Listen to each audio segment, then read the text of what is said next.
And he circulates in a form similar to the evangelist he's opposing. How do we understand then objects, media, and their role in the formation of religious movements? There are theoretical lineages one can draw on to answer this question, and one I'm interested in derives from media theory and explores how the materiality of media technologies organizes human experience. This point of view is less interested in how humans use media to achieve certain ends, how religious movements might use media to advance or evangelize their movements, and more in how communication machines create a technological a priori for human experience and sociality. It is the medium that shapes and controls the scale and form of human association and action, Marshall McLuhan argues, standing in a line of technicist thinking that links Walter Benjamin with Louis Mumford, with Marshall McLuhan, Walter Ong, with Paul Virilio, Friedrich Hitler. And following this logic, as media systems change, so too do the sensorial, psychological, and social fabric of individual and society. In this technicist tradition, viewed in this light, there is an elective affinity between media forms and the domain of religion. And I've been interested in this for a while, because in a sense, there's this natural tension between media theory and religious theory, because both claim the same things. If you go back to a classic Larkin analysis, it is religion that produces our experience of time.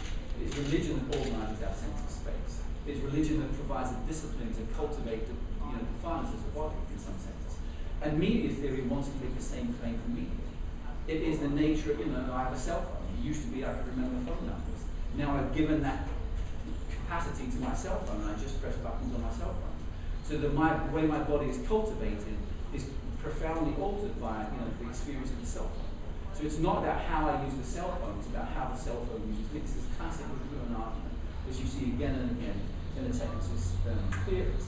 And it's really, there's an overlap there between, I would argue, religion, religious theory and media theory.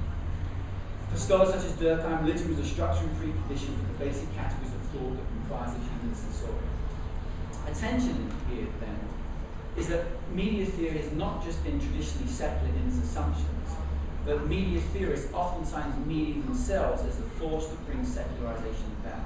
And there's a great tension here, which I'm sure will be explored in the conference, because there's a lot of work on religion and media now. But if you look towards some of the dominant traditions in media theory, they presume just that they presume a secularity as they analyze media, which might be expected, but that media in and of themselves do the work of secularizing people. So this is, I think, an enormous part of media theory which needs to be examined more carefully. A deep tradition in technicist media theory is largely conceived of the rise of media as a secular phenomenon, necessarily involving the demise of the sacred which it supplies. When public recitation becomes privatized reading, for instance, the change in the medium of communication entails changes in sociability, in ideas of presence and reference, of exteriority and interiority. This is the most dominant argument. This is in relationship to literacy and in relationship to print. The written word reduces sound to space, Walter Benjamin tells us. It loses the connection to an immediate dynamic presence. When I speak, it's evanescence, but there's a dynamism in that voice. We are all connected in the immediacy of that voice, which dies as it is expressed, but it registers force in a way that the written word doesn't. And there's a whole line, obviously, much of the work on print has argued that the beginning of individual reading is the beginning of individuation. The separation between what Charles Taylor would call the buffered self versus the porous self, the sense of being turned in and ourselves, comes from this technology of print, where we begin to confront in ourselves not this communal sociability, this external other directedness, but now our internal contemplation of the word. And this is brought about by the logic of print. So the very operation of the medium itself brings about these spaces of interiority and the beginning in sort of hard argument of the rise of rational thinking, the rise of scientific thinking, and so on and so forth, the challenging to religious hierarchies, etc., etc. But there have been lots of critiques of that sort of harder argument of print, but it's still very powerful. And in many ways it has, even if we dispute it, we still have to deal with the materiality of technology. We still have to think about what those consequences are. So the word loses, reduced to space, the word loses its connection to an immediate dynamic presence where words are powerful and effective and filled with presence. Hitler refers to this shift from the signified to the signified, as the medium of print making it possible to bypass signs for sense. Amos Frankenstein says it makes language precise and thoroughly transparent. It's a shift from presence to reference. This promotes individual thought, individuation, and itself gives rise to the great epistemic break between the non-modern and the modern that anchors so much social theory. And this, it's very interesting in many media theory how the presence of the primitive becomes the structuring ground. Partly technicist media theories operate with a stages theory of history, the age of print, the age of mechanical reproduction, and so on and so forth. But the dominant means of storing, transmitting, and reproducing media becomes the way of all discourse networks of organized society. And in that, some people make this, like McLuhan, make this absolutely central. Some people have it more implicitly, but there's a structuring force of the control group of primitive man, as the sort of the space from which mediation begins. As McLuhan puts it, in fact, of all the great hybrid unions that breed furious release of energy and change, there is none to surpass the meeting of literate and oral cultures. The giving to man of an eye for an ear by phonetic literacy is, socially and politically, probably the most radical explosion that can occur in any social structure. The explosion of the eye, frequently repeated in backward areas, we call westernization. Print inaugurates a shift from words as containing presence to connoting reference. Benjamin's description of the shattering of tradition brought about by technologies of mass reproduction, McLuhan's claim that replacing the primacy of ear with the eye, literacy brings about the end of resonating word magic and the web of kinship. Benedict Anderson's argument, one that's indebted both to Benjamin and to McLuhan, is precisely that the fragmentation of the great sacred communities comes about with the rise of print capitalism. And that the radical shift in our experience of space and time, the experience of empty homogeneous time, the sort of boundary-oriented horizontal comradeship of nationalism as opposed to vertically oriented British communities comes about because of the technology, which is print, in alliance with capitalism.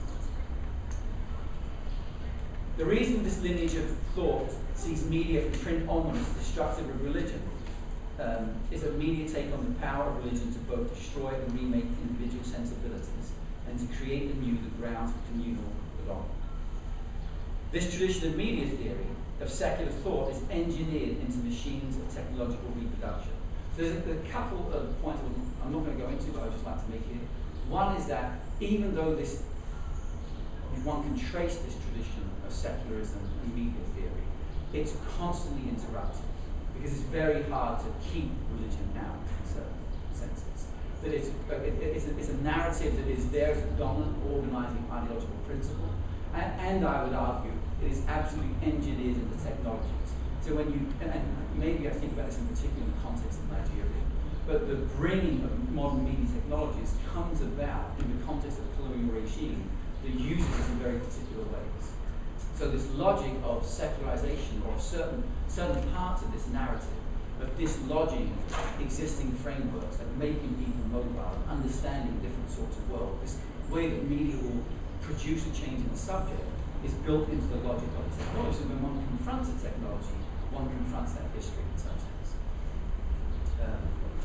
In technicist media theory then, media in defining the move from presence to reference, from religion as a way of life to a system among systems, from communal other directness to individuation, presumes a linear direction of history and media's role in it. It partakes, as I said before, in the great split between the modern and the non-modern. It gets reiterated in Taylor's recent work on the secular age. You can see certain versions of it, obviously not in this simplistic way, and we're keen to open Christian moderns, but there's this sense that there are profoundly different philosophies of language, profoundly different ways of being, which get brought in by particular media. So, I want to give there's two sort of ways I'm interested in looking at this. And the first is in the relationship of religious communities.